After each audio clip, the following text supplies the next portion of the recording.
Well, hello everyone, and welcome to another episode of Harebrained Games. Today we're going to take a look at a game called Great Western Trail. What do you say? I've heard of this Great Western Trail. What is new about it? Well, it's now a second edition. That's right, owners of the fatal condition known as having the first version of this game when it was released back in 2016, I believe, 16-ish. Can now feast your eyes on this new version. It's one of a series, actually. There's going to be 3 games in this series featuring different areas of the globe. But this is a recreation of the first, so why don't we take a look and see what's new, interesting, exciting, refreshing, or non-committally non-invocative? Let's take a look.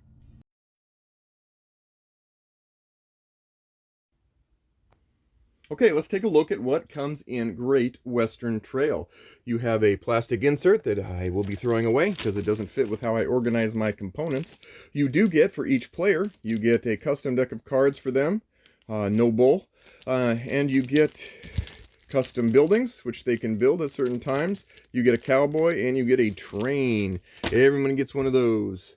And you get to look at this richly detailed, a little more colorized version of what was in the original Western Trail map. Everyone starts here with their cowboys. They make their way around this meandering course. Some of it splits up, some of it doesn't, but all roads lead to Kansas City.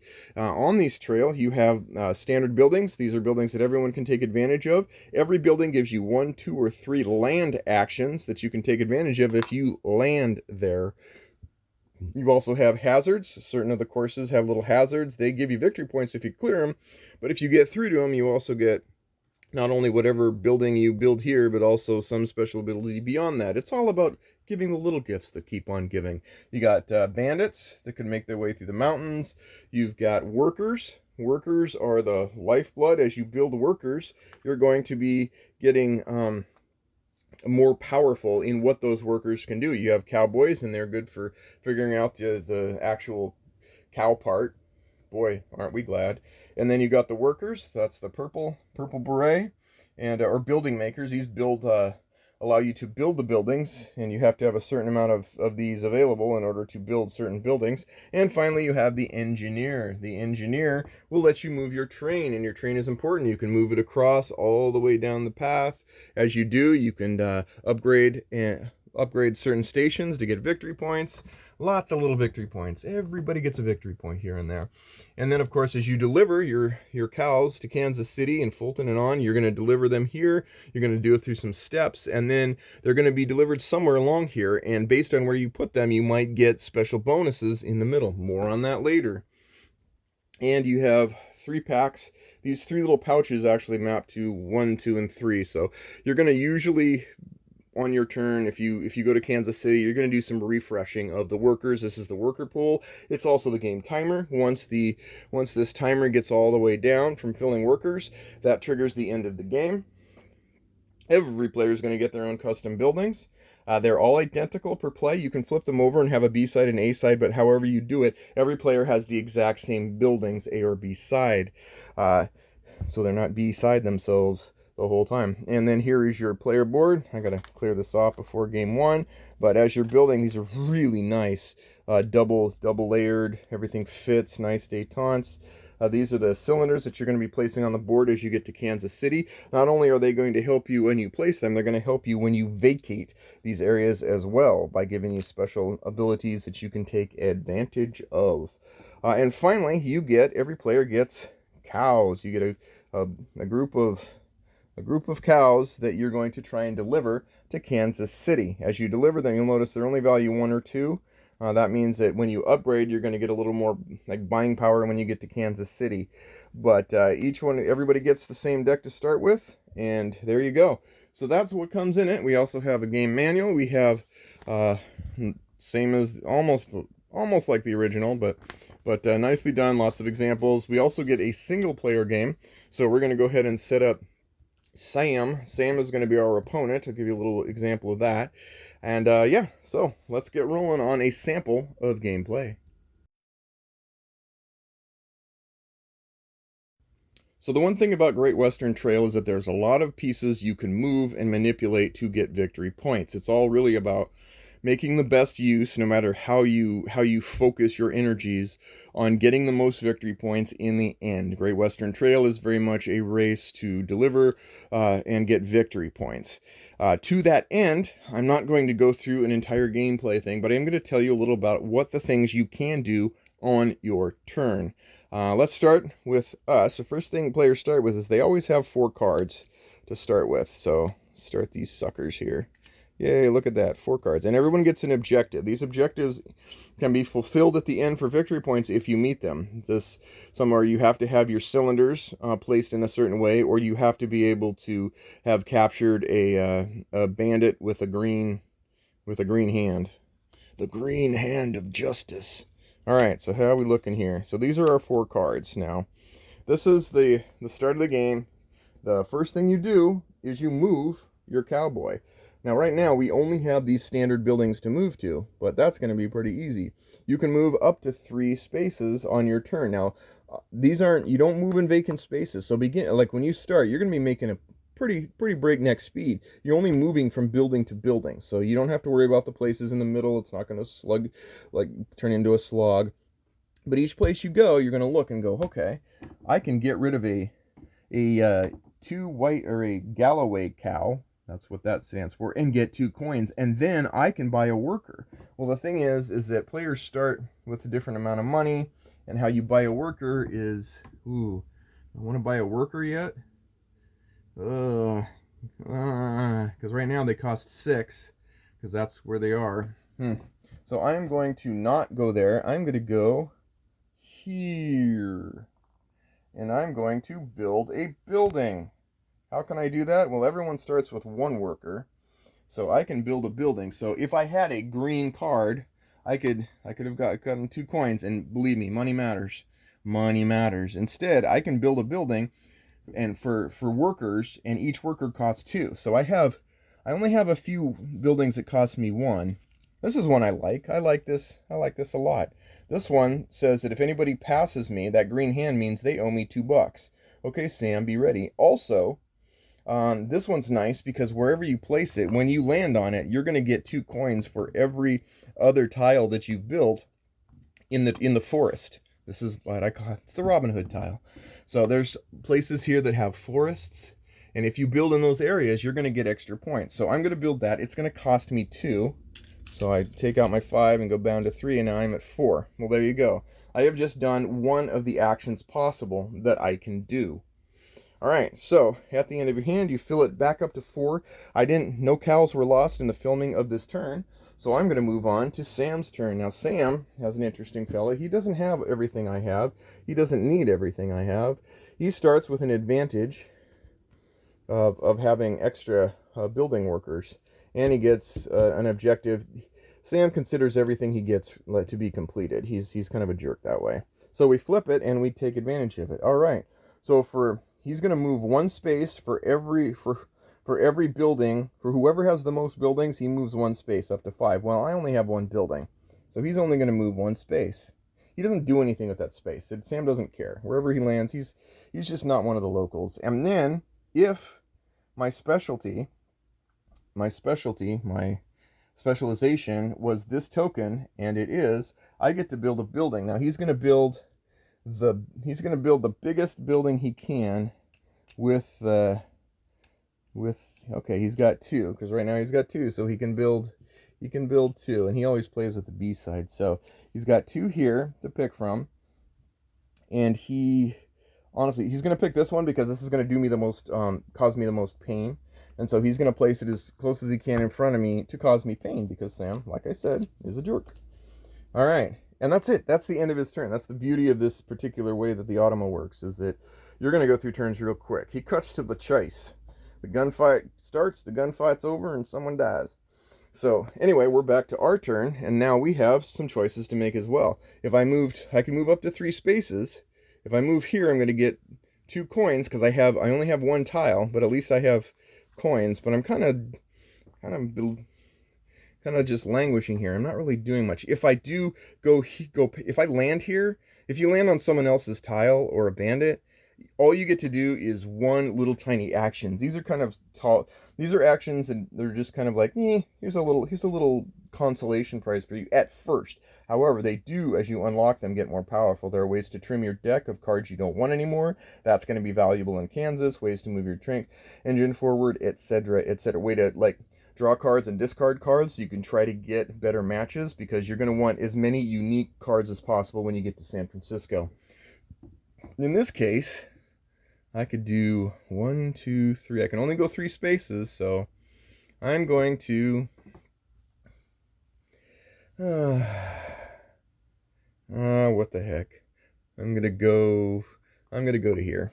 I'm just gonna I owe 2 coins. Now normally they'd go to Sam, but Sam's he's a jerk and he's an AI, so they just go in the bank. And there we go. And we can take advantage of that. That lets us move this down. This is kind of extra money at the end of the trail. So if we make just enough money but not quite enough, we can boost it with these certificates of ownership, and we can move our train 1 space for every single one of these, and we only have 1, so it's going to move 1. There we go. There we go. It's moved 1. Choo-choo. All right, so then we're going to flip over here. He moves 1 space, so he goes over here. Again, it doesn't matter. And he too is going to move his train 1 for there. Look at that. Don't you just love the ease? Ease? AI ease. All right, so let's just cut to the chase here. Let's say, as we're moving along, say we moved here, like we could move up here, we can move down there. Right now, that's probably pretty, it all leads here. So if I was here, I could discard this and get 2 coins and then buy another cow, but I'm a little low on cash. When it comes to buying cows, it gets a little interesting. Based on the number of cowboys you have, determines what you can buy. If you have 1 measly cowboy, all you can do is either buy one of these suckers for 6 coins or one of these more expensive ones for 12. Ouch. If you have 2 cowboys, it cuts the cost down in half. And if you have 3 cowboys, you can buy 2 of these suckers for only 5. So the discounts get greater the more cowboys you have. Ultimately, you're going to want enough cowboys to, like here, like you could buy. These are the ultimate prize here. But we're not doing that right now. But we could if we landed on this tile. We would have this option and that option. You just do everything you can. So let's just cut to the chase and say we did our turns. We went around. Here you can discard 2 cards of any kind. This was a good one. And if you do, then you get 4 coins. Good idea. So say we landed in Kansas. We're in Kansas, Toto. So what do? When you go to Kansas, first thing you do is you go through the steps. This is a really nice step stone here. And you go, you know what, I'm going to add a bandit here. Then I'm going to add this here. And there's a way that you do it so that you just keep shuffling down. And then I'm going to replace those later. So 1, 2, 3, 4. Now you figure out what your cows are worth. Now here's the thing. You're going to get credit for every individual type of cow. Duplicates do you nothing. This is bad. I should, if I could have had a different kind of cow, it would have helped me out. So I have 2, 4, and 1 is 5. Now I could use my certificate and get 6 if I wanted to, and I think I will. Or will I? No, I won't. I'm going to save that. So I have 6. That basically, they pay off as 6. Now I set that aside because now I have a choice to make. I've got my money. Now I'm going to take one of my tokens and I'm going to decide where to deliver my cattle. Now I can only deliver it as far as I actually made money. So I made 5, which means I've got 4. I can go to 4, to the 1, or the 0. I'm going to do the 0. I know that sounds silly, so I decide which of my pieces I'm going to unearth in order to give an advantage. I'm going to do this one. Why, you ask? Because if I ever get a chance and some of these give you like double actions, I can use this action. I can discard 2 cards and draw 2 cards. That's powerful. For example, say this situation where I'd be like, oh, I'm going to draw 2 cards and I'm going to ditch these so that I get more buying power. And then I place it where I want. I'm placing it on 0. 0 gives me 4 coins extra, which sounds really cool, except at the end of the game, I'm also going to lose 6 victory points. So, but it's not a terrible strategy given that money is so tight at the beginning of the game. And then you wrap around. Look at that. How cool is that? Now what's happening, say Sam has been playing, we've been playing. You're building buildings, you're moving across the land, you're moving your train. If your train stops at a station, you can make a choice to upgrade that station and put a disc there. You could even replace one of your workers and get a permanent bonus, etc. But as you're building and upgrading, whenever you connect these spaces and they connect completely, whatever's in the middle you get. This means I lose 3 more victory points, but I get an objective card and I can choose. And some of these are powerful. Like if I actually make a run that gets me a token in New York, that's 5, at the 18 spot, that's 5 victory points. But it's -3 if I don't get it. And these go into your deck. So you put them in your discard pile. If you decide to play them, you can either play them during play and get a special bonus, or you can play them at the end of the game, and if you meet the conditions, you get them. If not, well, if you played it for the bonus, you have to do it. If you didn't play it for the bonus and you just had it in your hand, you could go, I didn't make it. I don't want to lose the victory points. Ditch. Ding dong ditch. All right, and that's basically the game. You're going to play until this goes all the way off the end. And when it goes off the end, everyone gets 1 more turn, and then it's all about victory points. And there's a nice pad here to go over all the different things that you do to get points. You're going to get, money's not worth a ton, but buildings have victory points on them. So you'll earn, certain victory points for like your buildings. You've got all the areas. Let's just say that there's lots of places where you're going to score points, and it's all little bits here, little bits there. Little victory points are everywhere. And that's it. That's basically a run through of a lot of the stuff you can do in Great Western Trail. So let's get to my final thoughts. All right, let's talk about Great Western Trail, second edition, final thoughts. Let's go over the cons first. This is a game that this is not a short game, so just be aware there's a lot to learn here. It's not going to be a 45-minute excursion or anything like that. This is a lengthy game. Now, that isn't a hit against it other than expectation setting. At conventions and tournaments, playing the Great Western Trail and stuff, it will take you several hours together, usually, not always, but it will take you several hours to play this game. Beyond that, there is some iconography that you're going to have to become familiar with, but it's very straightforward. It's just great. So I don't really have a ton of cons on that one. Let's get into the pros. The second edition has a few changes they're not incredibly impacting, but they do change the game a bit, especially for those who've played hundreds of games and have really sort of honed their strategies. I really, really like the new map. I didn't mind the old one, but I do like the new map. I think it's tad more colorful. I like the information presentation, especially on the player boards for each player.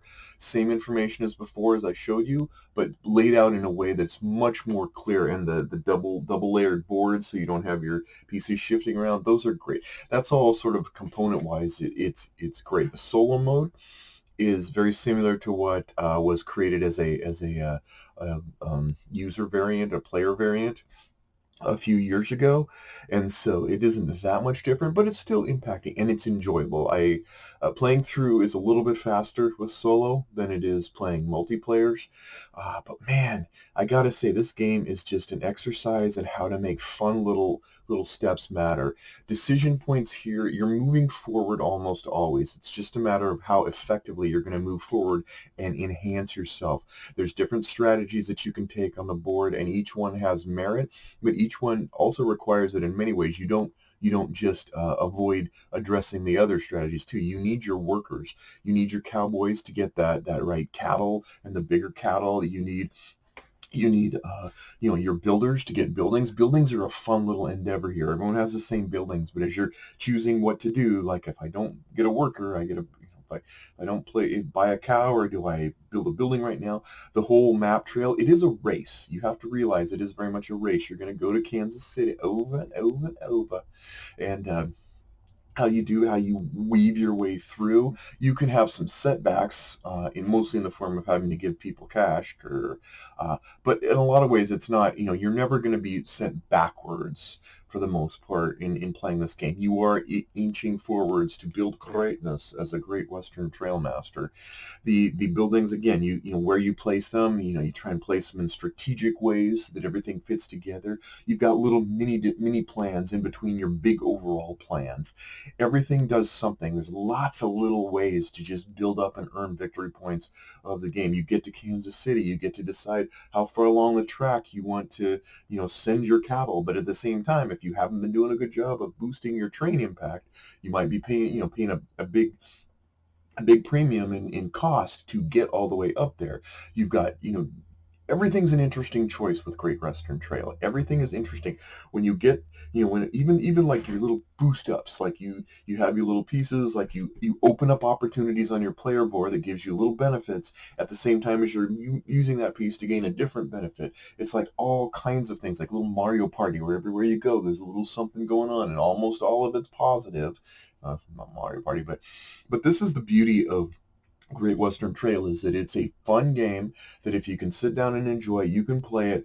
You can play it many, many times and try different strategies based on what comes up, what cows are coming up, how, what opportunities are, how people place their buildings, and how you can make use of it to try and maximize and sort of like, explode your opportunities as you make your way through.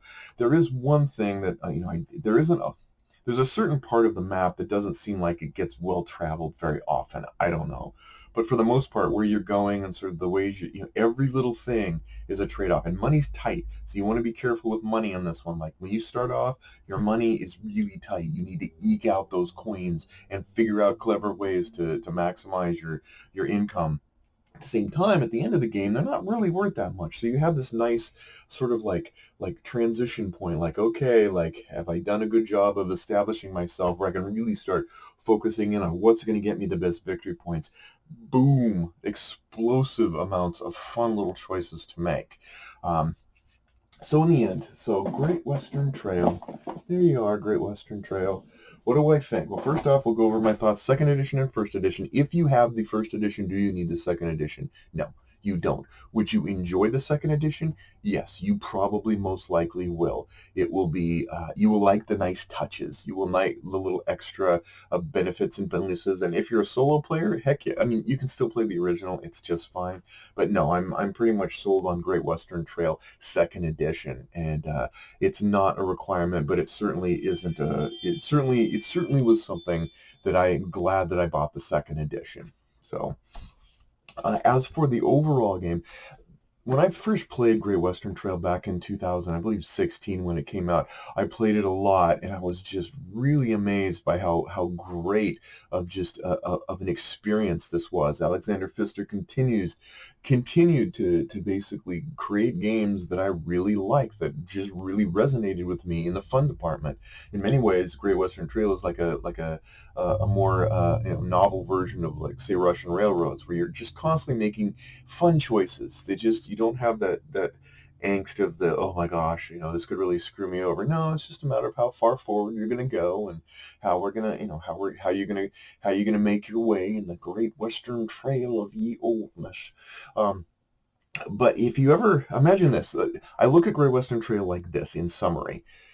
If you have ever had a moment where you heard a song on the radio, where you bought a new album, and there's this one song that just rocks, and you just love it to death, and you just play it and play it and play it, and you play it for days or weeks or months, and it's just awesome. But like every song, eventually it just kind of fades away, and you're like, okay, I'm kind of done with that and whatever. But then you circa forward a few years, and then you hear that song again, and you're like, oh yeah, I really, really remember that song. I really like that song. And you go back and you start listening to it again years later, until it gets, till time goes by again. That's Great Western Trail second edition. I'd forgotten how much I enjoyed the original, despite not playing it, until I got the second edition and realized this is still a masterpiece. I, Maracaibo, compared to Great Western Trail, I think Maracaibo has a lot more going on, and a lot more to discover as you play through it. It's very similar, kind of like, except you're spinning around the Caribbean, like a four-cylinder engine. But for some reason, I'm almost inclined to go back and say that maybe Great Western Trail is slightly better for me than Maracaibo, but the two are very close on either one you can't go wrong with. So anyway, highly recommended for this generation, just like the original was recommended for the previous generation. Thank you, Ring Phone. But yeah, give it a shot if you can. I think if you sit down and just read through the manual and just see just all the coolness, it will be really enjoyable to you.